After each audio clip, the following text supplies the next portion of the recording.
Welcome to the Mayo Clinic Ophthalmology Podcast, brought to you by Mayo Clinic. I'm your host, Dr. Andrea Tooley. And I'm Dr. Eric Bothan.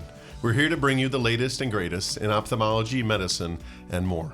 Today we will chat about ocular genetics with Dr. Elias Traboulsi, a leader in pediatric ophthalmology and genetic disease from the Cleveland Clinic Cole Eye Institute. Tune in and be reminded to appreciate the inherited aspects of eye disease and medical education. Dr. Elias Traboulsi is the head of pediatric ophthalmology and the director for the Center of Genetic Eye Diseases at the Cleveland Clinic Cole Eye Institute. He is professor of ophthalmology at the Cleveland Clinic, Lerner College of Medicine of Case University, and serves as vice chairman for education at the Cole Eye Institute. He is past president of the International Society for Genetic Eye Diseases and Retinoblastoma, editor-in-chief of Ophthalmic Genetics, and on multiple editorial boards. His fingerprints are all over pediatric ophthalmology literature, and his book on genetic eye diseases of the eye was first published in 1998, and I understand it's on the third revision is coming. He is a recipient of multiple awards, in particular the Master Educator Award at the Cleveland Clinic, where he was the Director of Graduate Medical Education and a DIO for 16 years. He received the Parker Palmer Courage to Lead Award and the Joseph Gnapp Award from the ACGME. He is a friend, a colleague, a mentor, and a treasure to just hang out with in an afternoon. Mm-hmm. And we get to say, welcome, Dr. Traboulsi, to our podcast. Thank you, Eric. Thank you very much for having me. Welcome. It's great to have you here. Thanks. You know, I am spoiled because I am in pediatric ophthalmology in a field where, as coming up in the field, you see these giants that you get to learn from and appreciate the shadows of and try to walk in the footprints behind. And you are one of those people, have always been one of those people for me. As I know your story probably better than some of our listeners and outside of peds, share with us just your career path. I mean, you have a neat niche. I used the word tapestry recently, but between ophthalmology, genetics, history, art, Dr. Traboulsi has just an incredible story. But share with us your career path for our listeners to frame this conversation. Thanks, Eric. I've actually been thinking about that recently. As our life goes, we jump from one thing into the other without a lot of thought. Our career paths are kind of traced for us in a way, but we take advantage and we benefit from people we work with, situations we are placed in, interests that arise in us that hadn't been there before, and that kind of shapes and modify the career paths that we all have. If you want, there is a mold that you and I have shared. College, medical school, residency, fellowship, work, and along the way, friends, family, parents, loss, what have you. So the paths are all parallel. It's what develops along those lines and is shaped by life events and what's shaped by discoveries of interests that you didn't know you had, and talent that you didn't know you had, and people that you admire, and people who influence you that shape your path. And I've been very fortunate all along the way that I've had good experiences, and I've been in touch with, and I will use the word mentored, although it's not a word that I understand very well, by individuals who have been extremely influential in how I turned out. And they start all the way back with my parents. My dad was an educator. And I think that's imprinted me probably the most, especially in my career as an educator. And the second environment that also imprinted me quite a bit is my studies at the American University of Beirut as an undergrad and in medical school and in my residency. The ambiance there, is extremely academic in the best possible sense that we understand it here in the United States, it's an environment of curiosity, of study, of caring for patients, of teaching, of sharing. And I grew up like that. And if you're predisposed to it in the first place, that's how you're going to behave. That's how you're going to be. Unfortunately, I was caught in the Civil War. I had just finished my undergrad. So I went to medical school and I did my residency during the Civil War in Lebanon between 1974 and 1985.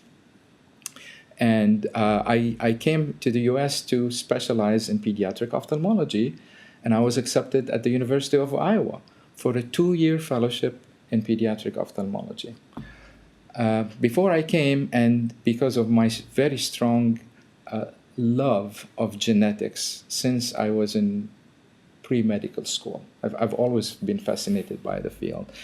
I had a deal with the University of Iowa, the program director, Bill Scott, you know Dr. Scott, that I could spend 6 months at Hopkins doing genetics out of those 2 years. And they allowed me to. They said, okay, you can do 6 months in genetics. And because I had heard of this Dr. Momini, I did not know. I thought he was a man. In fact, turned out to be Professor Irene Momini, one of my mentors, who was there. And then one thing led to another. I could not go back to Lebanon. The war got worse. And I decided to stay here. Another influencer there was a pediatric ophthalmologist we all know, John Flynn, who said, Elias, you have to stay in the U.S., you have to repeat your residency, and when you're done, give me a call. I want you to come to Bascom Palmer. I met him during my fellowship with Irene Momini at Wilmer. I still remember where we met in the basement of Wilmer in the library there, and people who have been there know what I'm talking about. Anyway, so I repeated my residency at Georgetown. I won't tell you the convolutions of how that happened, but I was also very fortunate because I was applying for 2 years later, and it happens that 2 people dropped out that year, and I get a call from John O'Neill, program director and pediatric ophthalmologist, offering me one of those 2 spots for that coming July. Also, serendipitously, the other position was given to Jonathan Horton. So Jonathan, who's a big name, as you know, a master pediatric neuro-ophthalmologist, works on vision and amblyopia and so on in primates. So I was lucky to also work with Jonathan for 3 years. Following that, I was recruited in a couple of different places, but also, to make a long story short, I ended up at Wilmer, where I spent half of my time at Bayview Hospital doing general ophthalmology, pediatric ophthalmology. I was the chair there for 7 years, and half of my time was at Wilmer in genetics with Dr. Momini. And then I was recruited to Cleveland Clinic. Many years later, and at Cleveland Clinic, I became the residency program director, a position that I held for about 15 years. We waited for Jeff Goshi to become the program. He was one of our graduates, and he's done a wonderful job with the training program since I left. Which will lead me to another comment I will make in a minute about succession and making room for others to do the work you do, because they're going to do it better than you did. But setting the foundation is one, taking over from others is one, but also giving opportunities and opening the door for others. That's one of the main things we have to do. We need to learn how to do, and some of us have some difficulties with that. So after we moved to Cleveland, one day my wife that I had met my first year of college. So I've met her in 1974, and we're still together. We have two wonderful sons and now three grandchildren. She knew I was interested in painting, in doing some sort of art. So she signed me up for a class in the local community art center. And honestly, that opened my eye to a whole new world. And I took up watercolor, and I've been painting since. And I look at things with a different eye. I appreciate beauty and things around me, and that got me more into learning about art and artists and their lives and what they've done. So it's a whole other identity that I found myself developing. And we talked about professional identity formation earlier today. And we all have a number of them. We talk about the medical one mostly, and the effect of education and the clinical learning environment on it. But we all have other identities that are shaped by our sociocultural background, by our families, by people we live with, by people we work with, by our personal interests, what we are good at, our abilities, our aptitudes. I don't have any aptitudes for sports, okay, not whatsoever. But I had an aptitude for art, and I developed it, and I got better at it, and I get satisfaction from it. And you also talked about the interweaving of different aspects of our lives, but they complete each other, and they make each one better. I'm a better teacher because now I incorporate in my teaching aspects that I became more sensitive to and appreciate more that I got from learning about art. I know you're going to ask me later about education. Let me make a couple of comments here.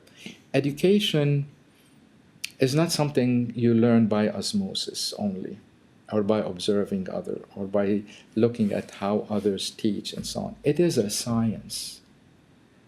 There's a science to education. So I urge and I encourage everybody who wants to be a better educator. We all can educate. Okay? If we didn't, we wouldn't be where we are now. We love to do it. And eventually we do it okay, but at a price that it's delayed and having made mistakes along the way. So if you have a solid foundation in education, you learn what a curriculum is. You learn how to impart competencies. You know how to assess. You know how to deal with learners, etc. If you learn about the principles, how people learn, the principles of general education, then you do a better job. I thought I was a really good educator. I was already a DIO. And then I said, let me see. I had an opportunity to join a master's program in education that they had started at the Cleveland Clinic with Cleveland State University. So I enrolled. And I completed my master's and said, I should have done that 15 years ago. What am I thinking? So to pass this on, if you will, to program directors, what I did, I instituted a year-long course in education at the Cleveland Clinic for our program directors. Okay, they pay 2 hours a week, every other week, for several months, and we have enough people to teach different aspects of it. And now we've had more than 100 PDs and APDs go through it. And this year, talking about pediatric ophthalmology, we are offering that a mini version of this for pediatric ophthalmology program fellowship program directors during the academy week.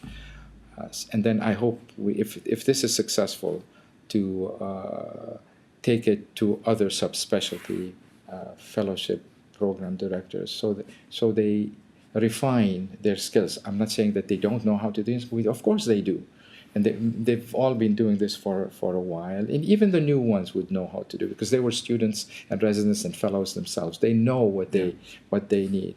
But there are better ways of doing it. Well, it's like leadership development. You can have phenomenal ability and structure and setup, and throughout your career, you can learn skills or refine your skills and polish your skills that way. I know Andrea's, in the midst of it even more than I am as the residency director here, and sort of looking at the ways of some of the descriptions you say and how to teach and how to assess. You brought up earlier in a conversation I heard about to trainees, but I think it's true for all of us, even as educators, about self-reflection. And being self-reflective over what you're bringing to the table, just as much as the trainee needs to be self-reflective of their skill set. It's all about communication, and the ability to self-reflect and be humble and receive feedback is critical, both for the learner and the educator. You bet. I'm glad you reminded me of the self-reflection piece, and it is honestly one of the most important things that I've learned over time, and this is why we continue to learn every day and learn multiple times in a day from minor situations, things that we would just pass over and not pay attention to, and we think that that's just how they are. But if you stop and think about it, then you find that you can learn something from that situation. You can do something better. And if we keep that in mind as we train people around us, and I'm not going to say residents or fellows, because they could be technicians, they could be patients, they could be anybody we educate. If we stop and think, okay, this interaction, what's happened here what have I learned? How can I make it better next time? Or what should I avoid doing next time? Just that stop and think does not take us that long. Honestly, we're all smart enough to do it. Nobody is not smart enough if they're already in medical school or if they're already in on the practice of medicine. We're smart. We just have to find that opportunity to get better, and it adds to our satisfaction with our work because we see how we're improving. Can I recount an anecdote here? After 3 or 4 years of having been at the Cleveland Clinic practicing pediatric ophthalmology, my evaluations by patients were kind of mediocre. Okay? And I thought I was doing a great job. And yes, there were many patients who would pay me compliments and so on, but there were some that were not satisfied. So what do I do to improve on that? I asked a friend, a colleague, a senior colleague. I said, Roger Langston, he was a residency program director before I was, and he was one of the more senior people. I said, Roger, can you come and spend half a day with me in clinic and tell me what am I doing wrong that the patients are not happy or as happy of my interactions with them as I want them to be? And he did. And he gave me a few clues afterwards. He was very quick at catching it. And he said, the main thing that you're not doing well is patients feel that you just want to get out of there and go and see your next patients. And your face is so transparent that they can see that in your eyes. So all I want you to do is spend the same amount of time with them. Just sit back, listen, okay? Don't make them feel that you're in a rush to go. You're explaining things very well. Evidently, you're getting good. You know how to treat things and so on. So I did, and I can tell you that within 3 months, my ratings had improved dramatically. Wow. But that was it took an active action,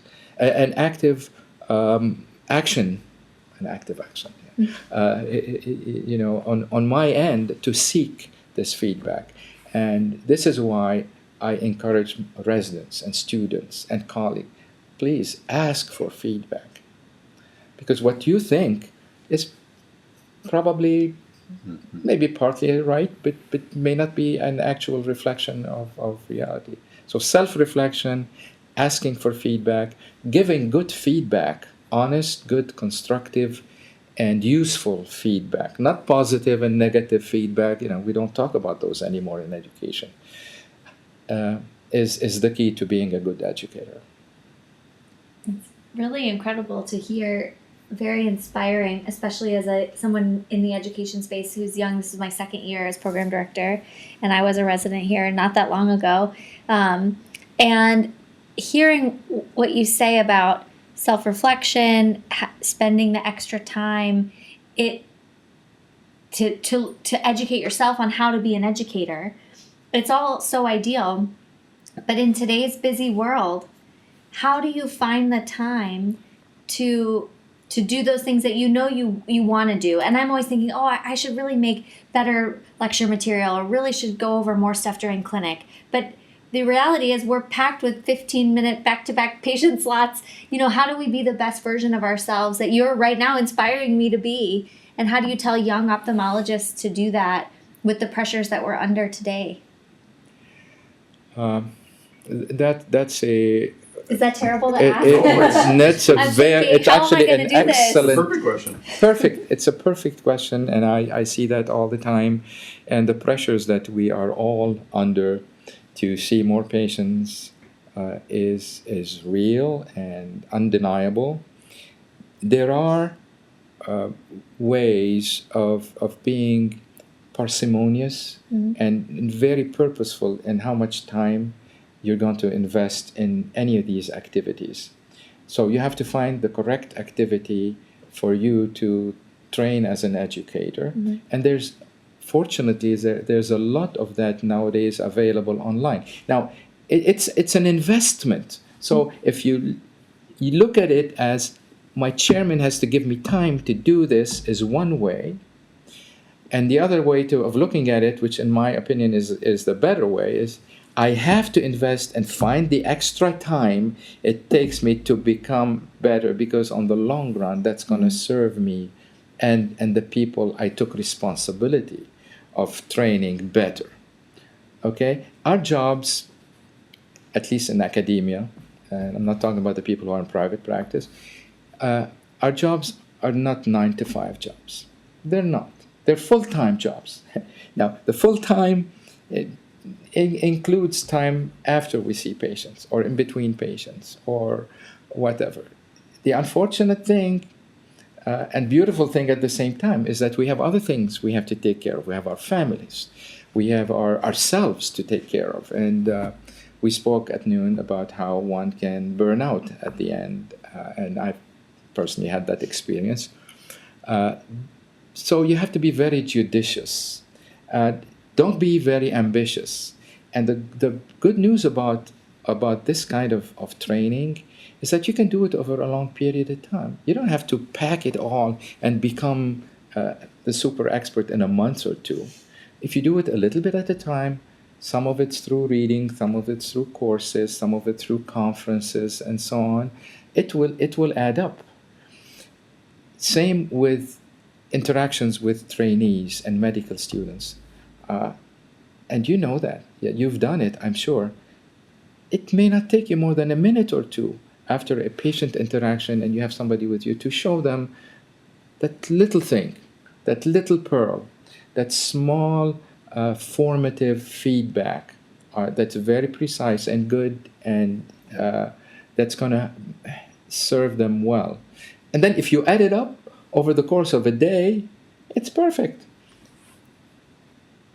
We're not going to, it's not the time to discuss lectures and so on. It's a little passé, honestly, and people still think about, we're going to have a curriculum, we're going to have a lecture on all of this and that.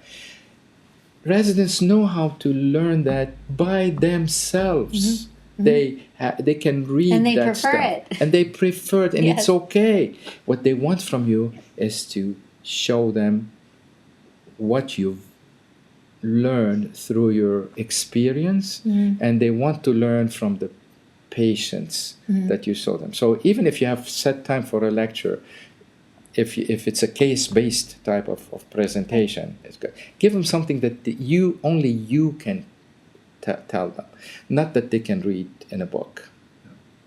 I think it's a wonderful reminder that I brought up leadership, but in education, that the journey of becoming a better educator is an investment, and you continue to can pursue that. Unfortunately, when people go to academy, they look for, I need all my cataract experiences, and let me go to this wet lab, and you don't always think about what else is there, either online or at meetings, to explore in some of these other areas. I mean, Mayo has resources that are phenomenal, that if a physician wants their bedside manner or their communication style and empathy or whatever is reviewed, professional teams will come sit with you and observe you for a week, give you feedback, and exactly the sort of thing you're speaking to. One other comment from in that regard about being hungry for improvement and finding ways to improve. As surgeons, there's certainly this aspect of we taught you and you've launched. And one of my voices of mentor or people of influence that I cherish was Bob Letson. And he was a pediatric ophthalmologist in Minnesota for decades. And he spoke into something that he thinks was always lacking in ophthalmology circles of practices. But that is investing in shared OR time throughout your career. So it's private practices or academia that sets up a dedicated, if you hire a new oculoplastic surgeon, coming alongside them and saying, once every 6 months, let's have a day together. And being humble as the senior, but also humble as the junior to bring cases to that day. From your educator perspective, I know through residency we have ways in which we evaluate and teach. Speak to your perspective of once you get done and you're out in private practice, as many of our readers are here, how do you invest in yourself or invest in others in your practice surgically? My impulsive answer is going to be, you're never done. Okay? So when a person graduates from a training program, all it means is that the program director and the program feel that it is safe for them to go out there and be on their own and take care of patients in the best possible way they know. But they could be better, they could be more expert, but they're not going to do any harm to these patients, certainly not from ignorance. And this is where reflection comes in again. And the aspect here is for any practitioner to know their limitations and what they can and can't do, and reach out for others who can help them, which ties into what you're saying, having somebody else more senior come periodically. And yes, if I know that I have a difficult case that I don't feel very confident I can do, I always ask for help. Even as recently as a couple of years ago, I have not been operating now for 2 years, but before that, if I have a patient that I know I may have a problem with, I'd ask a colleague to come and be with me. And more often than not, they just sit there, cross their hands, they're looking in the microscope, and say, good, just keep going, whatever. When I joined the Cleveland Clinic, the same person, Roger Langston, God rest his soul, wonderful man, I used to do pediatric penetrating keratoplasties, okay, on babies. And and Roger was a cornea surgeon, a superb cornea surgeon, a surgeon of surgeons. And I would ask him to come and be with me in the operating room. I said, just in case, Roger. So the first time he came, he scrubbed and just sat down and put drops on the cornea and gave me a couple of pointers. The second time he didn't scrub, he was just sitting there.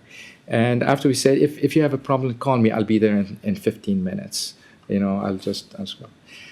So people who are out there just left, you all are good enough You may not be excellent, but you're good enough to practice.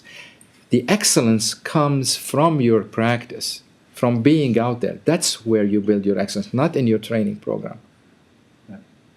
I think it's a nice just reflection over your clinical practice, your teaching portfolio, your leadership, whatever aspect of this life that helps make us who we are in our careers are all able to be invested in longitudinally. Yeah. And I think you speak to that, whether it's in your clinics, in your medical education forte, whether it's in painting, just continuing to invest in yourself in a creative, exciting way is a great model that you've shown us. Yeah, it's fantastic. I think we could talk about life for 2 more hours. I would be so remiss if we didn't take our last few minutes here to just ask you a little bit about genetics. Sure. I'm sure you've seen such an evolution over the course of your practice. Tell us how genetics fits into pediatric ophthalmology for you, the role that it plays, and what our listeners, mainly comprehensive ophthalmologists, what they should know about the state of clinical genetics now from an expert like you. So everybody knows how far genetic has gone in the last 2-3 decades, and how easy it is now to obtain genetic testing on anyone for that matter. We have to be very careful. Okay, that's the best advice I can give. Number one, yes, you need to know quite well what disorders are genetically determined and how they're inherited and what their manifestations are, and how you can manage the patients for whatever secondary problems they have with their vision and so on. When it comes to genetic testing, for example, I'll touch a little bit on that. There has been a big push from drug companies, pharma companies that sponsor a lot of the trials that result in gene therapy and good outcomes actually for patients to get ophthalmologists, especially retina specialists, if we think about only the retinal dystrophies, to be more liberal in ordering genetic tests. And that's a good thing from one end, because it will allow the identification of patients who might potentially benefit from those treatments. And that's the purpose. And I think that's what's behind the push from the companies, because they want to make sure that their product is used. And I'm not talking about it from a financial perspective, but from a humanitarian perspective even. That's the case. The problems come up when you get the test is what are you going to do with the results? And the labs nowadays are better at providing a reading and a significance of whatever sequence variants they find. But they're not the clinicians, and at the end of the day, it's our job to put the result together with the clinical picture and see if indeed it matches and so on. And I can assure you that there are many times where that is not the case. And there's even more times that the patient misunderstands what's in the report and they're convinced of it. Somebody is found to have one variant in the ABCA4 gene and they think they have Stargardt disease. The results are not communicated professionally to them. The only people who can communicate these results professionally are the genetic counselors or those of us who have had the extra expertise and training in that field. Fortunately, the numbers of people who have that expertise has been increasing significantly. I don't know of many eye institutes or big departments of ophthalmology who don't have at least one person who knows how to do that.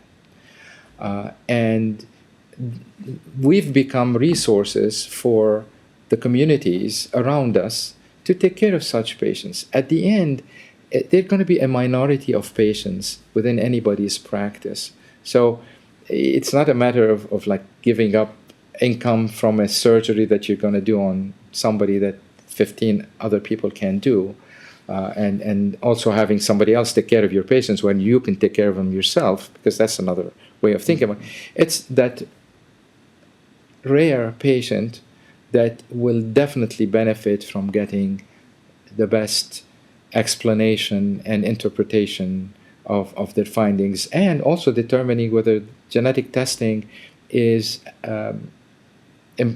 necessary or not, and what genetic test to do. I have many patients with what looks like inherited retinal dystrophy. We end up getting mitochondrial genome testing on them, or some very specific panels on them before we can determine what they have. It's a team approach, certainly. So I it's think definitely a team approach. Yeah. Genetic counselors play a critical role. There are more and more centers.